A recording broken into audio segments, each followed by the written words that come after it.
Hello everyone. आज हम लोग सामान्य ज्ञान पढ़ेंगे। मोस्ट इम्पोर्टेंट जीके पढ़ने वाले हैं जो एग्जाम में हमेशा पूछे जाते हैं, रिपीट किए जाते हैं। चलते हैं पहले प्रश्न पे।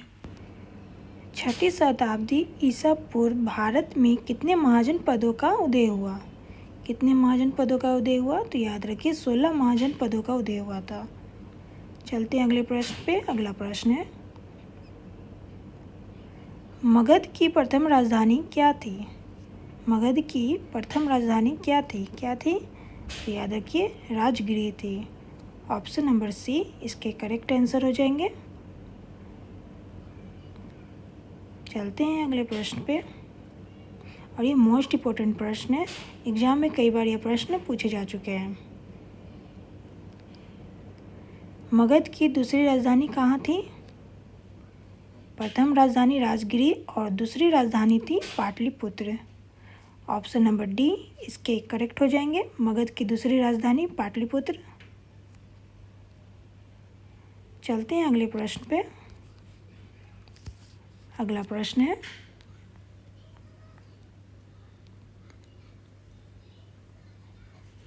मगध पर शासन करने वाला पहला वंश कौन था? कौन था मगध पर शासन करने वाला पहला वंश? तो याद रखिए बी हर्यक वंश था। ठीक है, ऑप्शन नंबर बी इसके करेक्ट आंसर हो जाएंगे। चलते हैं अगले प्रश्न पे। अगला प्रश्न है, हर्यक वंश का अंतिम शासक कौन था? कौन था हर्यक वंश का अंतिम शासक? तो याद रखिए नागदशक। ऑप्शन नंबर सी इसके करेक्ट आंसर हो जाएंगे। हर्यक वंश का अंतिम शासक था नागदशक। चलते हैं अगले प्रश्न पे। अगला प्रश्न है, किस शासक ने पाटलिपुत्र को अपनी राजधानी बनाया? किस शासक ने पाटलिपुत्र को अपनी राजधानी बनाया? तो याद रखिए उदयन। ऑप्शन नंबर ए इसके करेक्ट आंसर हो जाएंगे। चलते हैं अगले प्रश्न पे। अगला प्रश्न है, गौतम बुद्ध के समय का प्रसिद्ध वेद जीवक किसके दरबार का था? गौतम बुद्ध के समय का प्रसिद्ध वेद जीवक किसके दरबार का था? तो याद रखिए बिंबिसार। ऑप्शन नंबर डी इसके करेक्ट आंसर हो जाएंगे। चलते हैं अगले प्रश्न पे।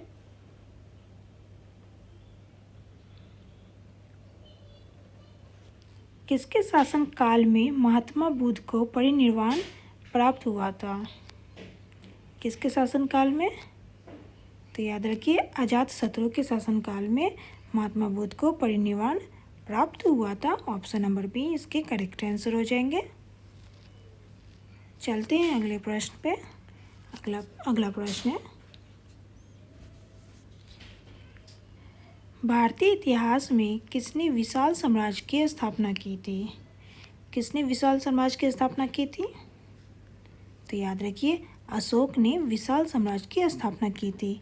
ऑप्शन नंबर डी इसके करेक्ट आंसर हो जाएंगे। चलते हैं अगले प्रश्न पे। अगला प्रश्न है,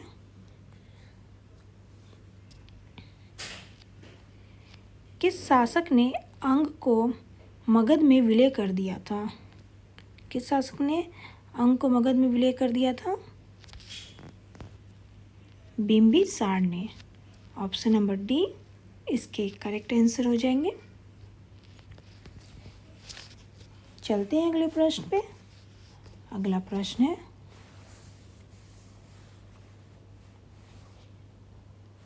उज्जैन का प्राचीन नाम क्या था? ये मोस्ट इम्पोर्टेंट प्रश्न है। ये कई बार एग्जाम में पूछे जा चुके हैं। ठीक है, इसको नोट कर लीजिए। उज्जैन का प्राचीन नाम क्या था? तो याद रखिए अवंतिका था। ऑप्शन नंबर बी इसके करेक्ट आंसर हो जाएंगे। और ये मोस्ट इम्पोर्टेंट प्रश्न है। ठीक है, चलते हैं अगले प्रश्न पे। अगला प्रश्न है,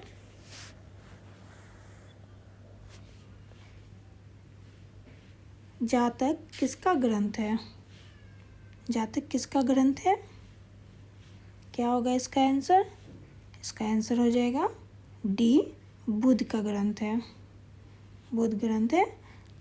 ठीक है, चलते हैं अगले प्रश्न पे। अगला प्रश्न है,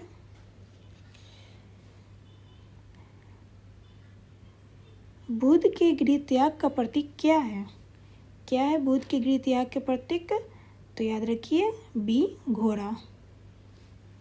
ऑप्शन नंबर 20 का करेक्ट आंसर हो जाएंगे। चलते हैं अगले प्रश्न पे। अगला प्रश्न है, किस शासक ने विक्रमशिला विश्वविद्यालय की स्थापना की थी?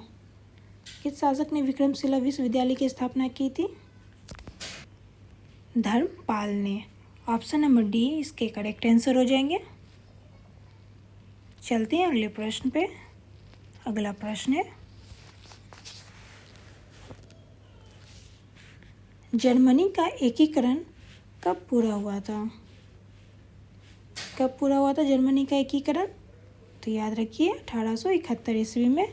ऑप्शन नंबर डी इसके करेक्ट आंसर हो जाएंगे। तो चलते हैं अगले प्रश्न की ओर। अगला प्रश्न है, राष्ट्रसंघ की स्थापना कब हुई? कब हुई थी? क्या होगा इसका आंसर? राष्ट्रसंघ की स्थापना कब हुई? तो इसका आंसर हो जाएगा 1920 ईस्वी में। ऑप्शन नंबर सी इसके करेक्ट आंसर हो जाएंगे। राष्ट्रसंघ की स्थापना हुई थी 1920 ईस्वी में। चलते हैं अगले प्रश्न पे। अगला प्रश्न है, तराइन का प्रथम युद्ध कब हुआ था? कब हुआ था तराइन का प्रथम युद्ध? तो हुआ था 1191 ईस्वी में। और तराइन का द्वितीय युद्ध हुआ था 1192 ईस्वी में। किसके बीच हुआ था? पृथ्वीराज चौहान और मोहम्मद गौरी के बीच। ऑप्शन नंबर डी इसके करेक्ट आंसर हो जाएंगे। चलते हैं अगले प्रश्न पे। अगला प्रश्न है,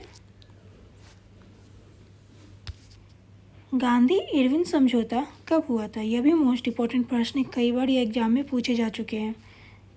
ठीक है, तो चलते हैं। गांधी इरविन समझौता कब हुआ था? तो याद रखिए 1931 ईस्वी में हुआ था। ऑप्शन नंबर ए इसके करेक्ट आंसर हो जाएंगे। चलते हैं अगले प्रश्न पे। अगला प्रश्न है, सिकंदर ने भारत पर कब आक्रमण किया था? कब आक्रमण किया था सिकंदर ने भारत पर? तो याद रखिए 326 ईस्वी पूर्व। ऑप्शन नंबर डी इसके करेक्ट आंसर हो जाएंगे। चलते हैं अगले प्रश्न पे। अगला प्रश्न है,